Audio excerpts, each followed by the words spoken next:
Hi everyone, so this is a video explaining how to calculate the original amount in maths. Okay. In a sale, a jumper is £15. This is 20% off the original price. How much did the jumper cost before? Okay, so what we're going to do is think, how would we have worked out the sale price? Okay, and what we'd have had is our original price. Let's call it, I mean, we can make up any variable. We're going to be quite boring and just call it X. It's not very imaginative, but X, it's our original price.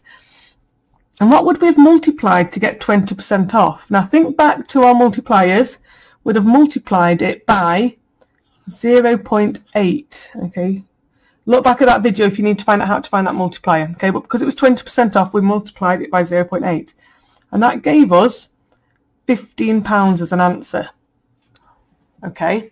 Now, if I just rearrange that a little bit, I'm just going to just tidy up this a little bit and just write it as 0.8x, okay? Hopefully you're happy with that. I've just kind of omitted that multiplication sign, equals 15. Now, you guys should be quite confident now to solve that for x. And to solve it for x, we have x equals 15 divided by 0.8.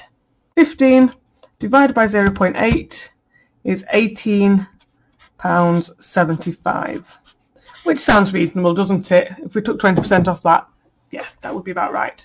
Okay, so that's the first one. What about this one here? Okay, Steam are having a site-wide sale, 16% off everything. Okay, the value of my wish list is now £100.80. How much was it before the sale? So yeah, I do like to play the odd computer game, and Steam have some really good games on there. So quite a big wish list. Let's see how much it was going to cost me before the sale.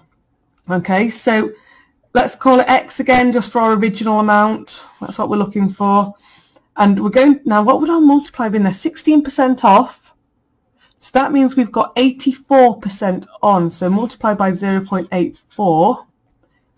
And that gave us £100.80. Okay, so that's how we'd have worked out this answer originally, but we're kind of going to use that to help us go backwards. So X is going to be 100.8. 0 is not really necessary until we're putting that pound sign in, divided by 0.84.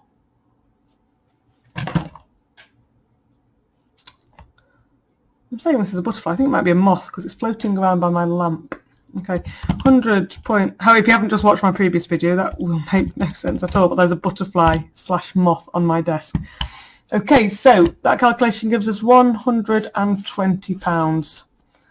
Okay, let's try another one. A couple more of these, and then you can have a go at some by yourselves. This year, my electricity bill has increased by 5%. It now costs £1,113 for the year. How much was it last year? Okay, so again, X is our last year, our original price that we're looking for, and we're going to have multiplied. Now let's see, it's gone up. Now be careful now, because that was actually an increase. It's gone up by 5%.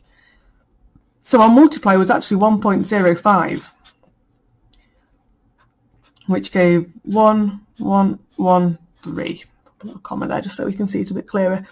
So X, whatever it was last year, is 1113 divided by 1.05, which will be, let's just have a look at that one. I certainly can't do that in my head. Don't expect you to either.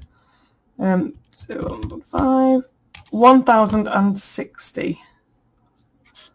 Don't forget to put your units in. So in this case, your final answer. You don't use your units when you're doing your working out, but you do need to put them in your final answer. Okay, so last year it was 1060. That's a real increase. Okay, and last one, a trip to Disney World has increased by 10% and it now costs £1,342. How much was it before the price rise? Oh boy, Disney World is pricey. So I think that was just for one person as well. So let's, I haven't written anything out yet. We have got our original price, which is X, multiplied by our multiplier, which was, because it was an increase by 10%, 1.1. Okay, and that gave us 1342. So to solve for the original price or last year's price, 1342 divided by 1.1, which gives us let me see that, sorry folks, it's not the best, it's quite an old, I've had this since I was in sixth form, which is quite a while ago now. 1,220. Oh, if only you'd booked it last year, eh? It would have still been a lot of money. Okay folks, that's just a few examples that will hopefully help you through the questions I've set. I may have to re-record this entire video because I've been far too distracted by the moth butterfly on my desk. I don't know if you got to see it at any point flying underneath the camera. But yeah, take care with those and let me know how you get on. Thank you.